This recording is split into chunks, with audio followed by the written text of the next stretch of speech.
أعوذ بالله من الشيطان اللعين الرجيم بسم الله الرحمن الرحيم لا حول ولا قوة إلا بالله العلي العظيم الحمد لله رب العالمين الصلاة والسلام على أشرف الأنبياء والمرسلين حبيب إلهنا وشفيع ذنوبنا والطبيب قلوبنا أبي القاسم المصطفى محمد اللهم صل على محمد وآل محمد وعلى أهل بيته الطيبين الطاهرين المعصومين المكرمين سيما بقية الله في السماوات والأراضين روحي وأرواحنا وأرواح العالمين لتراب مقدمه الفداء.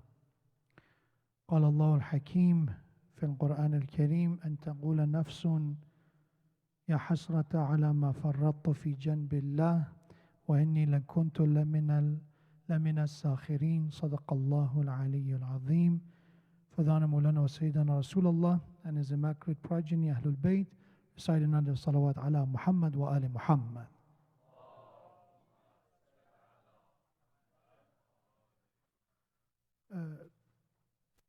Based on the moon sighting, tomorrow will be the first day of the month of Muharram, and next week, next Thursday, will be the day of Ashura.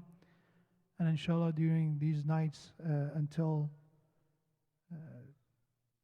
Thursday, which is the evening of the day of Ashura, also known as Sham Ghariban, we will inshallah have these majalis. And we ask Allah subhanahu wa ta'ala to give me the tawfiq to be able to spread the ma'arif and the knowledge of the Allah subhanahu wa ta'ala's message, which was manifested through the word of Allah in Holy Quran and the sunnah and the tradition of the Holy Prophet and his immaculate and infallible family. And inshallah give all of us the tawfiq to be able to apply and utilize the message and to practice what we learn and to stand by every slogan that we have within the religion, that ultimately our amal and our action is the greatest proof that how much we have iman and believe. And we ask Allah inshallah to give us that tawfiq during the month of Muharram, inshallah after the Muharram, to be inspired by the message of Sayyid al-Shuhada alayhi salam. And remember that the month of Muharram is the month of mourning as well as the months of Izzah. What Muharram has to teach us, next to so many other lessons that we can learn from it, is that we should not feel a sense of misery in month of Muharram. Unfortunately, sometimes is miscommunicated and misunderstood that Muharram means to be miserable, to feel miserable, when in reality what we mean by Muharram and Azza is to remember the tragedy, to remember the great loss, to remember the potential of the path of destruction, that human being is very capable of the path of transgression. And remember that to stand for something, it requires sacrifice. To maintain our values and our principles, it has a cost. And Sayyid al-Shuhada alayhi salam is the one who paid that price of the revival of our message with the sacrifice of his life and of his family and his companions. And this izzah, this sense of pride has to be learned from Muharram. And we should teach that to our children as we do azza, as we do mourning, as we participate in Latmiya and the majalis, that ultimately you're earning izzah out of this, dignity out of this, that you are proud of who you are as a Muslim, as a follower of School Ahlul Bayt, and you don't let anything, peer pressure, media, so many other factors that pushes us to give up on the values that we have.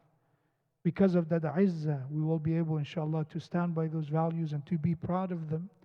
And after we are settled with our own issues, after we're able to resolve those issues, and we have that confidence and you have that pride to call ourselves a Muslim and a follower of Hussein alayhi salam, then inshallah share that message with the rest of humanity and inshallah to the coming generation. We ask Allah inshallah to give us sincerity and ikhlas in this holy month, and to accept every amal, every action of this holy month from all of us by His mercy and by His blessing with the salawat ala Muhammad wa ala Muhammad. Allahumma salli ala Muhammad wa ali Muhammad. The topic in the month of Muharram that inshallah we will every night try to learn something from this subject, and hopefully it will be a practical subject, is the importance of our worldview with understanding and in contrast of the life and death. Because when Muharram in the name of Karbala comes, one of the great part of this story and narrative is regarding death. If you like it or not, it is about death. Every musibah we recite, it is about shahada, as martyrdom. But ultimately it's about an uncomfortable subject. And we see that some people prefer to be for the lecture part, which is not that much discussion of death going on. It could be on many other topics. But when it comes to the part of the musibah, when it comes to remembrance of the tragedies, there's some minorities that they have a difference of opinion on that. And the reason is lack of proper understanding of the message of the Holy Prophet, as well as the message of Allah subhanahu wa ta'ala in Islam. When we talk about principle of faith, all of us, we know there's tawheed, monotheism, there is, justice of Allah, adl, there is prophethood, there is imamah, and there is ma'ad, which means the return, right? The ma'ad and aud refers to the ultimate abode of every human being, which refers to the life after death, which is involved the grave, qabr, barzakh, and ultimately day of judgment and qiyamah. But our worldview will not have a complete picture without ma'ad. And when we look at the traditions of Sayyid al-Shuhada alayhi salam, and even some of the slogans that they were recited, poetries that were recited by the companions of Sayyid al-Shuhada alayhi salam, we see that ma'ad is a big part of it. So this topic, by the way, I've been thinking about. It's very difficult sometimes as a speaker to pick a topic, to choose a topic, because there's so many topics, there's so many different subjects that we can address. And Muharram is a time that is the spring of a spirituality somehow. Next to the Ramadan, we have a time for some people that maybe they did not have a chance to participate as much in majalis and participate in commemoration or celebration of religious occasions. How you be able to choose a topic that is relevant as well as beneficial. Because sometimes I feel that some of the topics are being picked for Ramadan, for Muharram or even Ramadan. They are interesting, at least at first look. They're eye-catching, they're clickbaits. It's interesting. But ultimately, some of it doesn't address the main issues that we're dealing with. Again, I'm not going to mention a specific topic in order to avoid any form of controversy or indirectly accusing someone of doing that, but there are topics that, again, seems relevant. You choose a modern topic, an issue you read in an article or something, but when you look into the material that is being provided in those, the information and the hadith and the ayah that are being mentioned, you ask yourself how much knowledge this lecture tried to transfer in somehow and express to the audience. And the topic I chose regarding, let's call it the final return, how to prepare ourselves for the final departure, which again is a very uncomfortable topic to talk about. Because the moment the name of death comes in the middle, for some people is a sense of sadness and grief to talk about it in the first place. And he said, we know about this. And I've heard even some people talk to me as a sheikh or as a speaker, and they said, it's a good idea to talk about life, not death. We're alive right now. Let's talk about something that are more relevant. Why you're choosing, very depressing topics? Talk about life. And even they label us and said, we are dead worshippers, right? We talk always about death and we admire people who are dead. Everything that is living, we have no respect for. These are all the tuhma, all the accusation, by the way. And it's easy to, and it's interesting as well, it's eye-catching as well, to accuse of others of doing something. But why I think this topic is relevant to talk about our final departure is that I feel that our community is mesmerized by the glory of this dunya. We're hypnotized by the glamour of this dunya. How I know that? When I talk to teenagers for hours, if you put together some of these teenagers, I have a class with them, Islamic studies class, a Quran class, and during the masjid time, at the time of food, you talk to them. And when you talk to them, there is no response and logic when you say something regarding how to live their life, what is the best way to live your life. They don't have a logical response to answer. There is no reasoning behind their argument that why they're not living the better life that they could do. The thing is that when they see the image, when they see the way that the dunya is, that's all that matters. All of our children are mesmerized by Fortnite game, right? They love it. Why is that? Think for a second why. The idea of video games been out there for a long time, but this one is a phenomenon that I was teaching a school today that there were age range from all the way from 7 years old to 14, and all of them were involved in this. 14 years old, we're talking about this, and 7 and 8 years old, we're talking about it. Why is that? And even adults, we see that they have their own form of Fortnite. They don't play Fortnite, but they have their own thing. And I remember the hadith of Ali ibn Abi Talib alayhi salam that beautifully he said that the dunya's way is to deceive mankind. And sometimes the more you look at this dunya, the more you fall in love with this dunya, is like a thirsty person who's drinking salt water. You're thirsty. You're looking for something.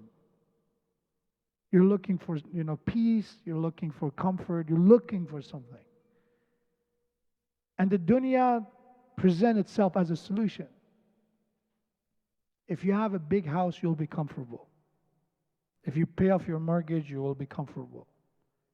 If you get this job, you will have everything. If you get into this school, you will have everything. Always present itself as a solution. Ultimate solution.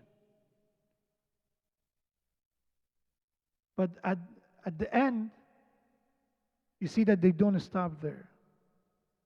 They go further and further, and further doesn't mean that they continue working. That's perfectly fine. We have to continuously struggle, even for the sake of providing our needs, materialistic needs as well. But sometimes this advancement is not in the form of doing the right way. Is that I want to get there, this is what I want, and I'm ready to break any rule. And that's the moment that religion goes away. Faith becomes an entanglement, a limitation. It literally tie your hand that you cannot do whatever you want in order to get where you want to get. And all that happens, why dunya has that strong, soothing tone for some people, is the moment we forget death. The moment we look at death differently. That's it. And the message of Sayyid al-Shuhada alayhi salam is the entire message, is to emphasize on this matter. The hadith that they've translated even here, that the time that I'm living is a time that nobody is stopping the wrong. People are indifferent toward good or bad. If the good is being neglected, people don't care. If the evil are being committed, nobody cares. Why is that? Why people were indifferent at that time? And even in our time, sometimes we feel that indifference as well. Is because there are more important issues to care about. For Abu Abdullah was saying the major issue, and that's the reason when somebody reads this sentence, they don't get it. They don't understand it. Because for them, the most important and the greatest priority of life is not what is wajib or what is haram or what is good or what is khair. They don't care about any of that. The greatest priority of life is success the way I define it. And I have to get there.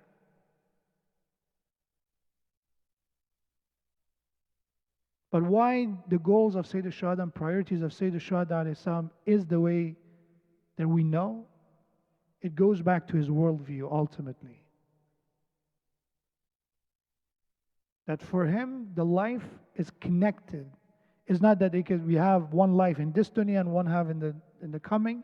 It's one life which is connected. And what you're taking with you ultimately is going to be your saving. But for somebody who believes that they need a saving,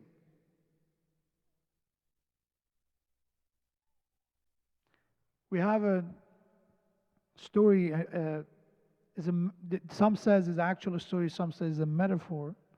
Regardless, the story is regarding a commander who was leading his army through a desert, passing a desert.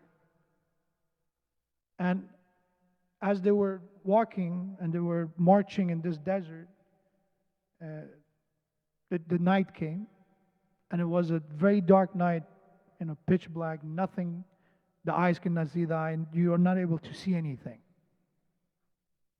And the commander called his soldiers, sit down, and there are valuables on the ground, pick it up. Take as much as you can. But there are valuables. And we have that some of the soldiers that they believe in the commander, they said, we're going to take something. They take something, some in their hands, some in their pockets. And there were some people who didn't believe in the commander. They were there just for the sake of, coincidence or by force or something. And they said, it's a difficult march anyway, and he expects us to pick and carry something that we don't know what it is. So they didn't take anything. And they continue marching, they picked that up, some of them didn't take anything, and they kept marching. And the moment morning came, they looked at what they were carrying, and they saw its pearls and the valuables, that we consider them jewels. And at that moment, we have that both groups regretted. The one that they took some, they regretted why they didn't take more. And the one that they didn't take anything, they regretted why they didn't take anything. If they knew that it was jewels, they wouldn't deal differently. They wouldn't listen to the commander differently. And some said this is an example of the life of dunya when it comes to faith. That's the reason in Quran is always about sabr, right? Inna Allaha ma'as sabirin. Allah is with who? With the sabirin. Those who have patience, Allah is with those people. Or in another ayah, Allah said, وَتَوَاصَوْا بِالْحَقِّ وَتَوَاصَوْا بِالصَّبْرِ. The sabr is the key to the truth. That between all the righteous deed, truth and patience are being mentioned together in Quran. That in order to get to the truth, you need to be patient. And even Allah gave us the example of Khizr alayhi salam and Musa alayhi salam. As they were accompanied in a journey, and Khizr alayhi salam told Musa, you will not be patient enough with me to know the reason and philosophy of every action that I do. لَن تَسْتَطِيعَ مَعِيَ صَبْرًا. You will not have patience with me. So in our dunya, the commands of Allah subhanahu wa ta'ala usually reveal itself later in life. Later in life. But for some people, they regret because they come to it very late because they didn't get anything with them. When death happens, we have hatta ataka al-yaqeen. When the man reached certainty, that refers to death. One of the meaning of yaqeen and certainty is death. Means when death happens, everybody becomes a believer. But the issue is that that belief is not going to be helpful for those that they didn't believe before death. They failed the test of this dunya. وَلَقَدْ فَتَنَّا الَّذِينَ مِنْ قَبْلِهِمْ. We tested the people before you. You will be tested as well. This is trial. And we'll see who will have the belief. The dunya is a darkness. And compare with that night, that metaphor. What is that darkness? You may ask, why Allah put us in that darkness? Why Allah didn't make it very clear and straightforward in order for us to get what is valuable? And the reality is that because of the free will and this ability to choose wrong over right, that's the darkness that we suffer from. If humanity was able to make decisions based on wisdom, they would never use drugs. Nobody would drink. Because logically it makes no sense, right? It makes no sense to drink. The recent study, which came late, said no level of alcohol is good. Which again, for us as believers, it doesn't matter if that study comes out or not. Regardless of the outcome of the study, alcohol is forbidden. But when that study came out for some people, oh, what about those studies before that? They just said, well, a bit of it is good. Maybe a minimal amount even is good for you. And I know people even came to me and said, that study actually says otherwise, which doesn't make any difference. The truth shows itself. But sometimes it comes late for some people. But the greatest regret for the mankind is if it comes after death. If you find all the answers after death, that's too late. Quran says that قَالَ رَبِّ ارْجِعُونَ. The deniers, the disbelievers, the one who were making fun of faith in general, when they died, they said, God, return us. Give us another chance. لَعَلِّي أَعْمَلُ صَالِحًا فِي مَا تَرَكْتُ. I wish to do what I didn't do, what I neglected. Give me another chance. And the answer is, كَلَّا إِنَّهَا كَلِمَةٌ هُوَ قَائِلُهَا. This is something you say, like so many times that we bargain with God, we negotiate with God. God, if this problem is solved, I will be a different person. If this marid of mine, this ill person is cured, I'll be a different person. We make so many promises. And I know some people come to me and say, Sheikh, when I had a problem, I made so many nazr, and some of them I can't actually do. Islamically, if the nazr is something you cannot do, is not wajib for you to do. But this is a level that when we have problem, we try to use any means possible to get what we want. But the moment we have what we want, say, God, please, I already, solved my own problem. Or God didn't help me, I did it myself. Or so many other ways to get away from it. Because patience is the key. And so the su'al we have to ask is how we can empower our patience, how we can increase our patience. And the tradition said, remember death. If you want to be patient, remember death. If we know how fragile life is, if we understand the outcome of this life after all the years that we count upon is what? There is a possibility that you will be able to have patience through doing what is right. Because the one major difference between dunya and akhirah is that the dunya usually is you get the result right away.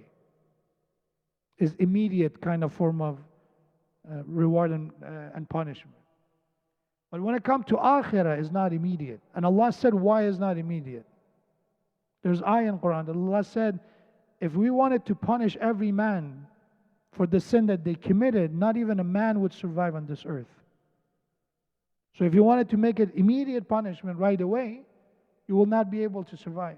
The first sin and the first punishment of Allah, and that's it. But in the matter of dunya, it's not like that.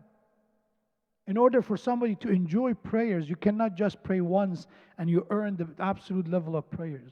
You need understanding of prayers, you need presence of the heart, you need consistency in prayers, you need all that sincerity, humility in prayers in order to enjoy the prayer.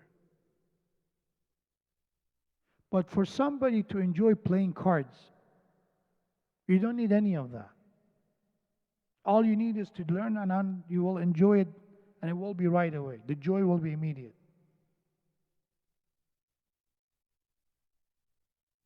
And that's going to Fortnite. That's the reason. Is an immediate form of rewarding system. You get it right away. You win, you get the result, you get the ammo, and these are all the kids. Alhamdulillah, they gave me a lecture on how it works. You get this skin, you get that, and you're going to spend money and you gain money. And you know that in Fortnite, there's actual money involved right now. It's not Angry Birds anymore. There's a bunch of numbers. No, it actually means something. You can make money out of it. You can sell stuff on it. That's the reason it's that interesting, because now money is involved, and our 7 and 8 years old, they are businessmen. And when you tell it's just a game, literally, I remember saying it's just a game. The first answer one of the teenagers told me, said, I make money. It's not a game anymore. It's a job. Because the mentality is you have to make money, and whatever you make money is a job. And thanks to the YouTube and some of the famous YouTubers said, you play video games and you make money. That's life. In every community I went to, this is including all the different cultural backgrounds, there is a number of people, not a majority, there are a number of people in those communities, the children wants to become YouTubers. That's the greatest shortcut in life that they can find. And that mentality, and as parents, sometimes we encourage them. Oh, good job. You got a check from YouTube for $100? Good job. We even empower them as well. The idea of izzah and death are coming together as well. Because dignity, if it goes in a form of fame of this dunya, it has no meaning. When Sayyid Shahada alayhi salam said, Hayhad minna dhilla, right? That Sayyid Shahada, you cannot force the family of Rasulullah, Abu Abdullah al-Hussein, to the state of misery. You will not be able to do that. Hayhad. It's not possible. It's not going to happen. But if you look at this dunya, the victory was with the Umar ibn Sa'd side. But that death and that shahada had izzah in it. How we know it? How it crumbled the foundation of Bani Umayyah's dynasty all the way to today. And many other movements were inspired by that blood and by that death is a reason who's the one with izzah. But if Sayyid Shahid alayhi, God forbid, or his companion didn't have the patience, they wouldn't see what it means to stand for what they stood for. If they want the result right away.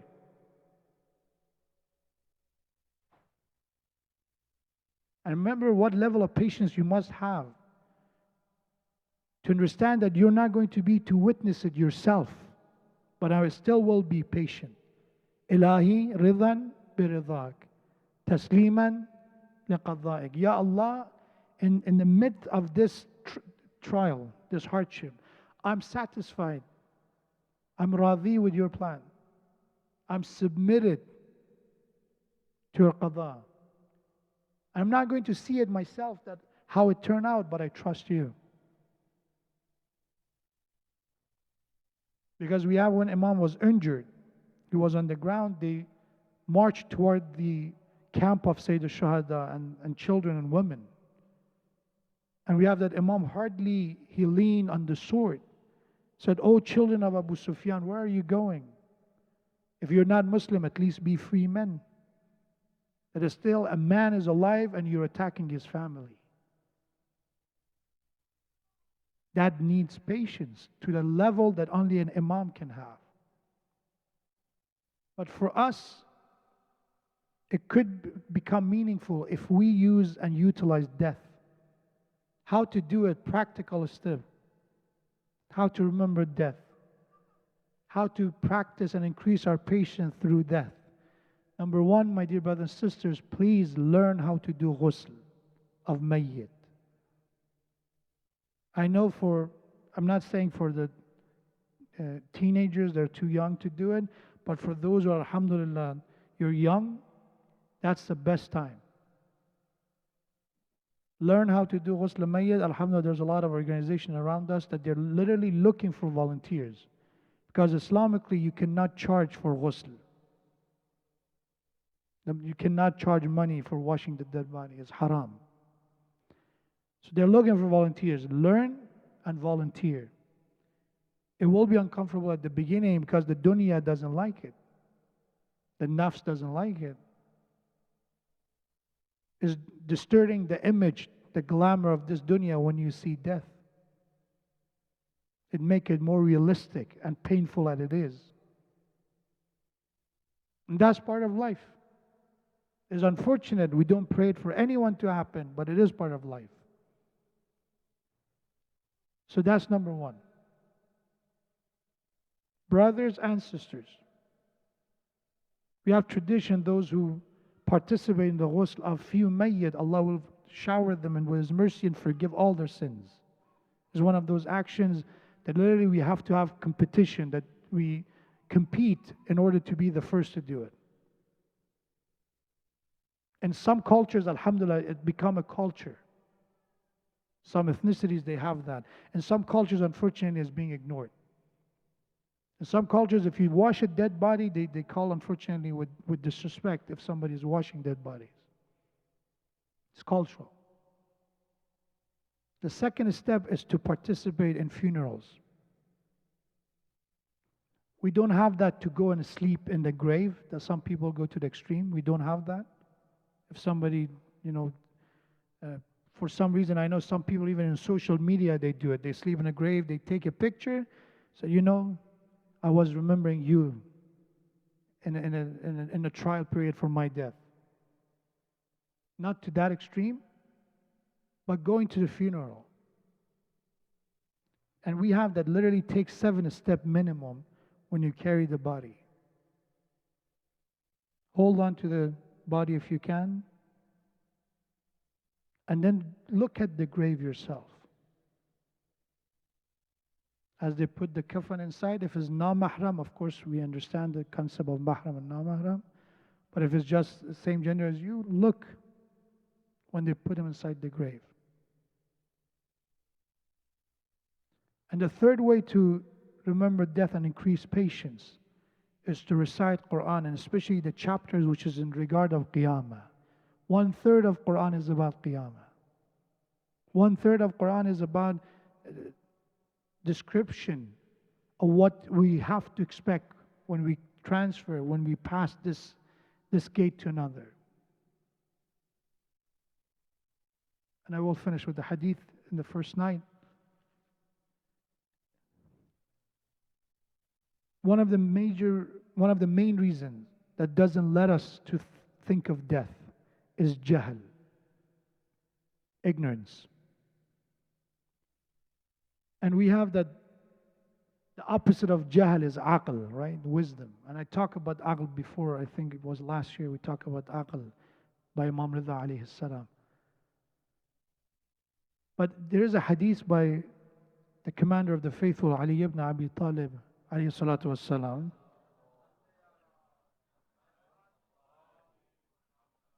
that Imam alayhi salam says, "Sittatun tukhtabar biha uqulun nas." If you want to know signs of somebody's aql and wisdom, there are 6 signs. If you see them in yourself, you are in the right direction to earn wisdom, to earn aql. And aql, by the way, is a collective form of wisdom. Is something that you earn. It's not that something you can learn. You earn and gain, not that you learn. You cannot learn aql. The way we live, our lifestyle, our decisions, everything contribute to our aql or jahl. Even our bites, our food, either contribute to our aql or jahl.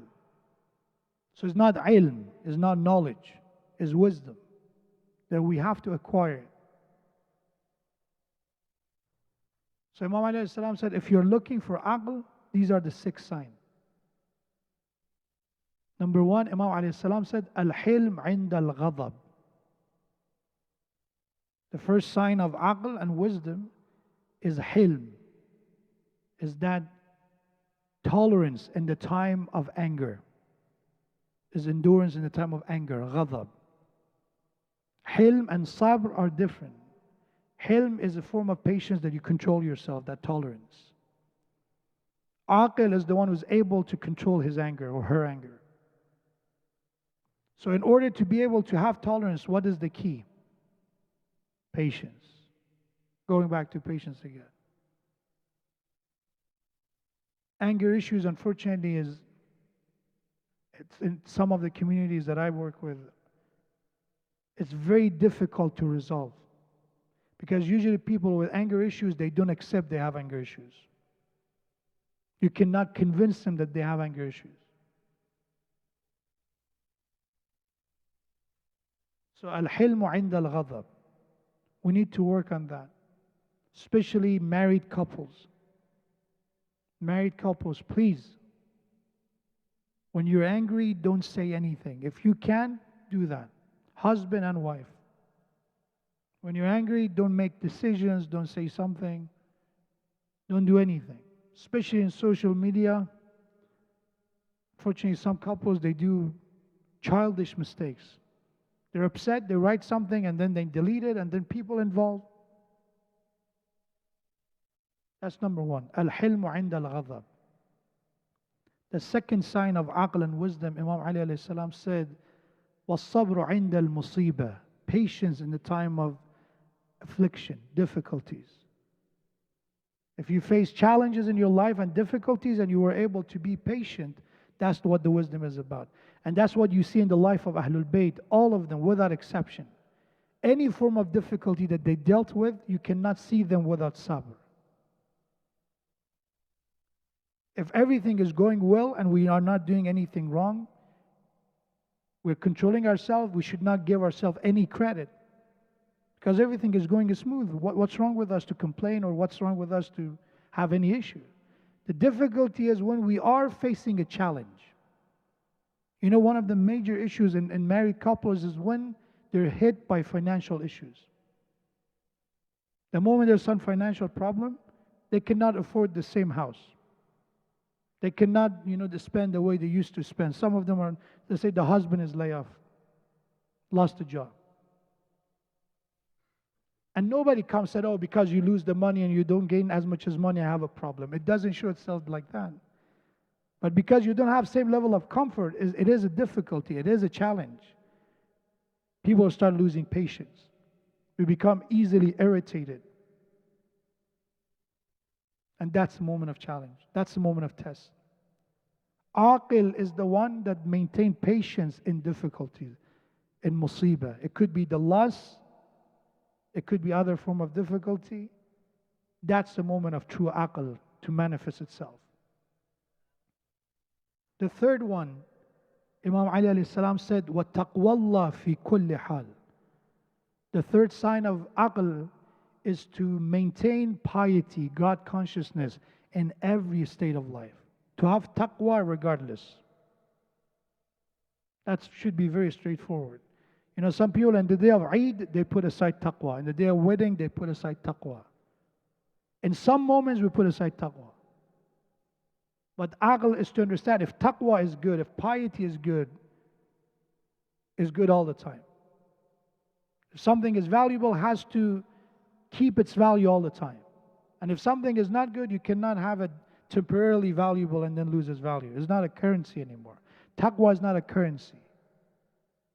It's something that's valuable by nature. The fourth one, Imam alayhi salam said, وَالْقَسْطُ فِي الرَّهَبِ. The fourth sign of aql and wisdom is to maintain moderation in the time, وَالْقَسْطُ فِي الرَّغَبِ, to maintain moderation in the time of thirst. In another word, when you really want something, when you have raghba, when something is very appealing to you, at that time of extreme appetite, maintain qasd. Iqtisad means moderation, qasd. That's what the sign of aql is. Because we don't lose moderation when we don't really like something. You know, you don't see anybody that being warned by somebody else, please don't eat that much broccoli, right? Stop eating broccoli. Because the raghab in broccoli is, I hope for somebody is, but usually for people, I like broccoli myself, but I'm saying some children I've noticed. There's no need to ask them to moderate, to have, that sense of qasd, because there's no raghba. There's no appetite for it. And that's everything in life. When it comes to studying, for so many people, you don't have to stop them, please, take it easy on the studying. For exceptions, there are exceptions, but for most of the cases. But there are matters that we have raghba, entertainment, right? Leisure.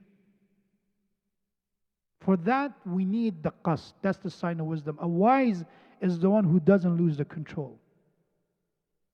You don't neglect and you don't go to extreme.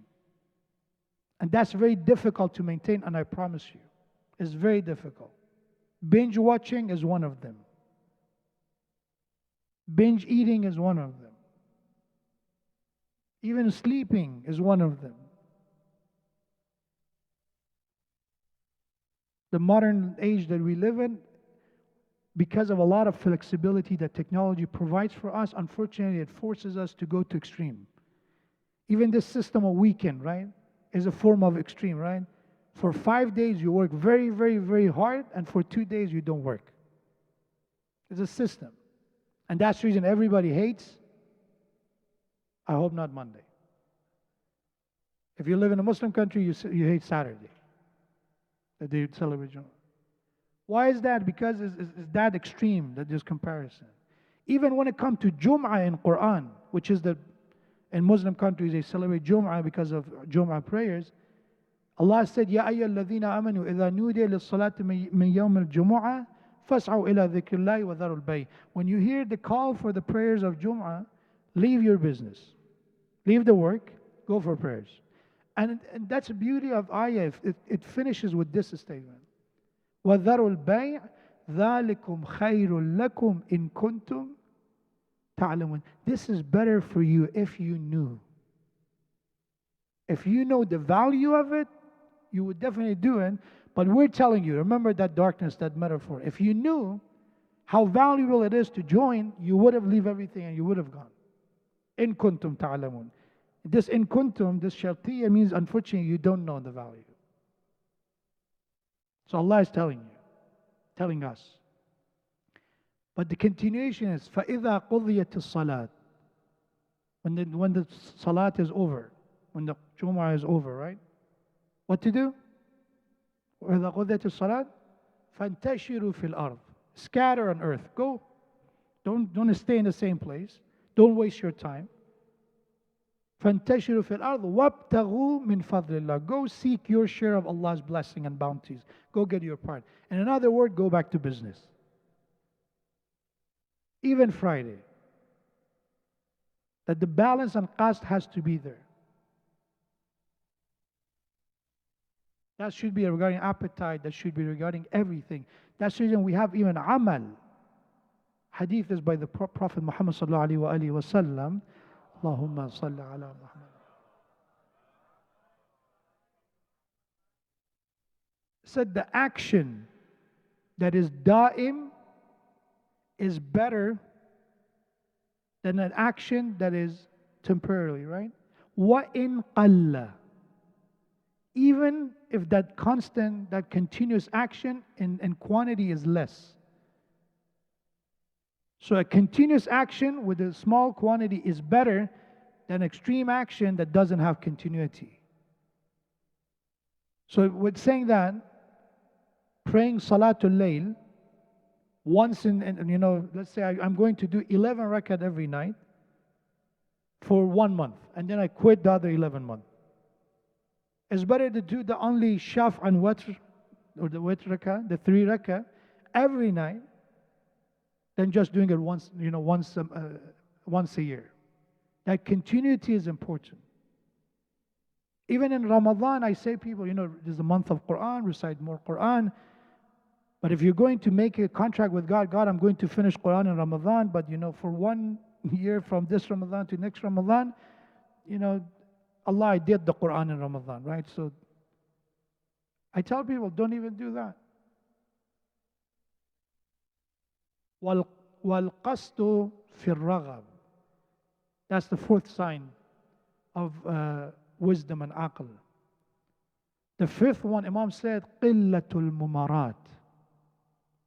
The 5th sign of wisdom is a reduction of useless argument. Mumarat is to argue with people. Endless argument. Pointless argument. It's literally nafs against nafs. It's not about the haqq. It's not about itmam al-hujjah. It's not about to say to complete your responsibility. It's about to say, I'm here. And I'm going to be stubborn, and regardless of that, we're going to, argue until one of us, end up in, usually the mumarat ends up in physical, some form of confrontation, physical confrontation. And Imam said, a wise man is not looking for that. Even if you look at Imam al-Hussein alayhi salam, Imam is not looking for a battle. If you read the narrative, you see that how many times Imam asked them, that why you do this? We try to avoid this as much as possible. In the battle of Jamal, same thing. When they told Imam alayhi salam that if we attack first, we will have the advantage, Imam alayhi salam said, no, until they didn't attack, we will not attack. We're not here to initiate. We're not looking for a struggle. We're not looking for conflict. That's what the aqil is, position. If you have to defend, that's a different position. Illatul mumarat. In our masajid, try to stay away from mumarat, from pointless arguments. If somebody stands their ground and you understand they're not going to change your position, don't waste your valuable time on repeating the same thing every night or every time. إنما أنت مذكر لست عليهم بمسيطر فذكر إن تنفعت الذكرى. You remind people if it's beneficial, inshallah. And the last one, and I finished, the 6th sign of wisdom, Imam Ali alayhi salam said, Husnul Mudarat.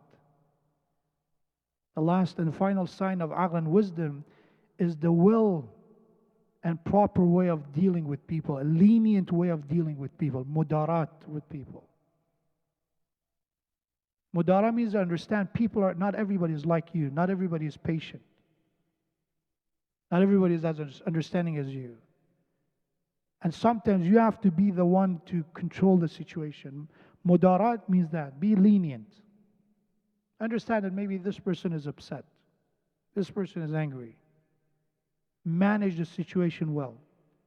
Inside the family, inside the center, in your workplace, wherever you are, sometimes you need to have mudarat.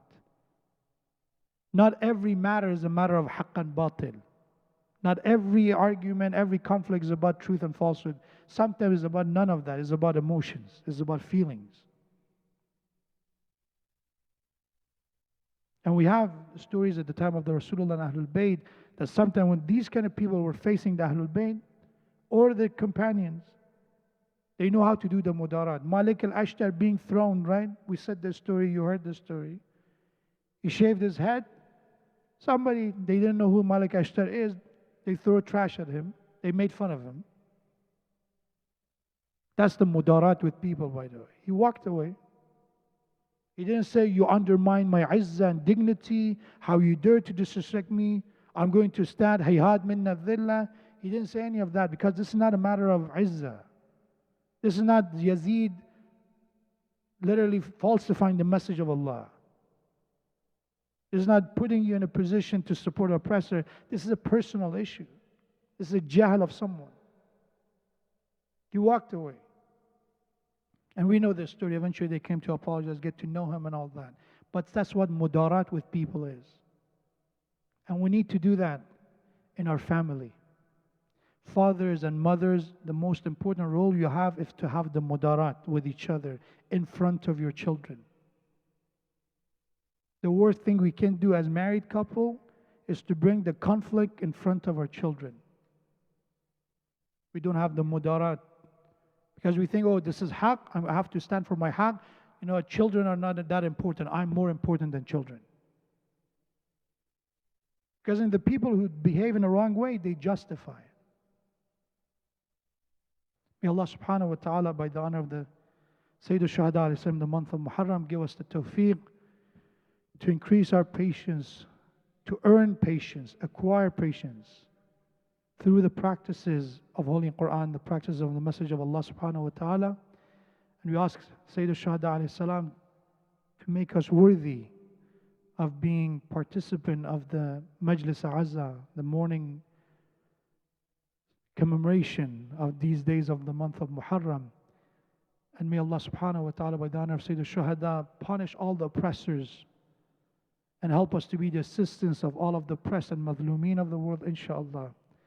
And may Allah inshallah help us to see the day that the ultimate justice will be established by the hand of the Imam of our time, Imam Sahib al-Asr wal-Zaman, inshaAllah. We dedicate the thawab of tonight to one of the first martyrs of the rise of Sayyid al-Shuhada alayhi salam, Muslim ibn Aqil. Usually when Muharram starts, we talk about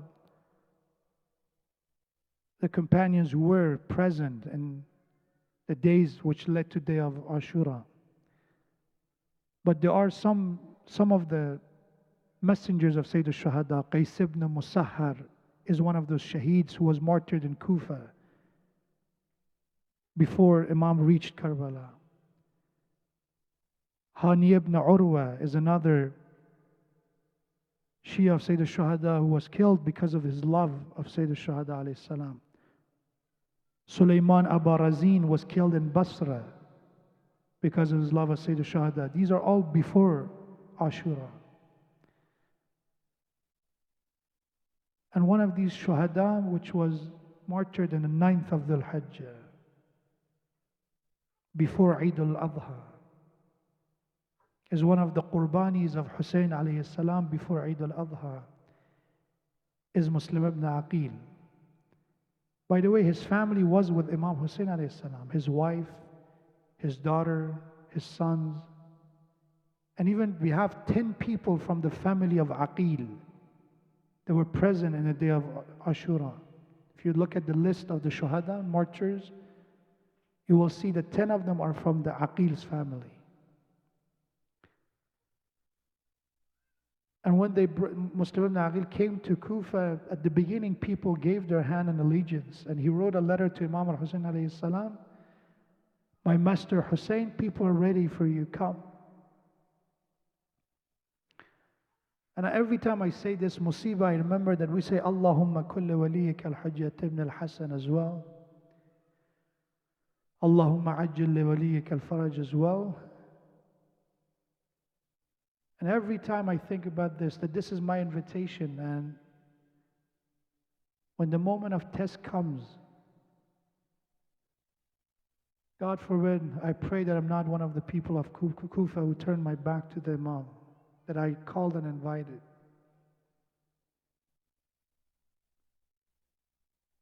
We have that most of the people were bribed by money, some were threatened by fear, and we have that the final night when he came to pray, by the end of his prayer in Jama'ah, nobody was behind him.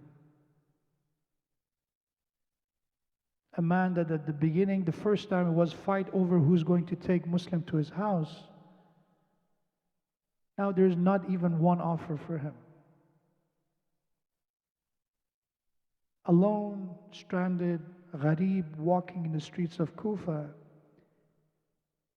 We have that he knocked at one of the doors, and an old woman opened the door, and he asked for some water.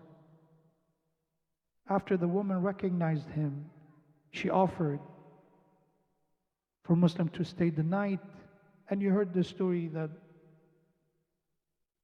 the son was one of the workers of Ubaydullah ibn Ziyad, betrayed him, brought the soldiers, and he was surrounded. And we have that they were not able to arrest him easily. And eventually, the leader of the soldiers told Muslim, if you come with peace, at peace, we promise you that we will not harm you. This is a promise. And by the way, this is the way of Abu Abdullah and Hussein showed that what is the meaning that the Islam is dying. The Sunnah of the Prophet is dying, that Ahad and the promise make no sense, no meaning anymore to these people. You have the same Muslim when Ubaydullah ibn Ziyad came to visit Hani. He was hidden in the house of Hani. After Ubaydullah ibn Ziyad left, they asked a Muslim why he didn't kill him. You had a great chance, he was here to visit. You could have finished it once for all. And he said, the religion that we learn, the religion that we follow doesn't let us to attack a guest. He came here as a visitor. When they took Muslim ibn Aqil to Ubaydullah ibn Ziyad, we have that he asked Muslim to denounce Sayyid al-Shuhada alayhi salam, to talk against him, to discourage people from joining him. And of course, a person who sent his family with Sayyid al-Shuhada alayhi salam, and a man who put his life in line for the sake of Sayyid al-Shuhada, is not going to go under these kind of pressures. So they brought him to the roof of Darul Imara Kufa. And do you think, what was the last word of Muslim? The Maqtar said, فَسَبَّحَ لِلَّهِ تَبَارَكَ وَتَعَالَى وَيَسْتَغْفِرُهُ.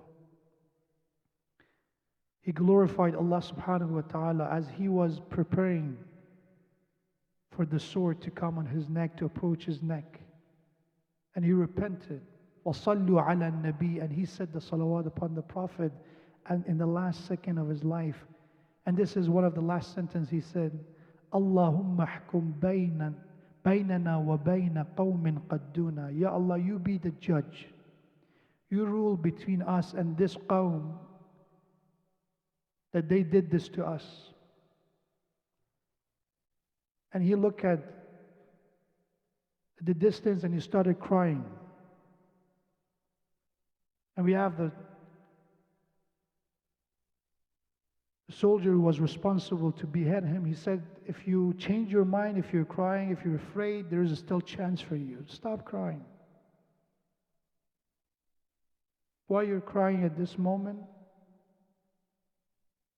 And he said, these tears are for my message to Hussein alayhi salam, that he's coming to you people. You are the people that they told me you will be with him and support him. And now I know that you prepared your sword against him. These tears are for Hussein and the children of Hussein that is coming to you. And as he was crying, he said, Assalamu alayka ya Aba Abdullah.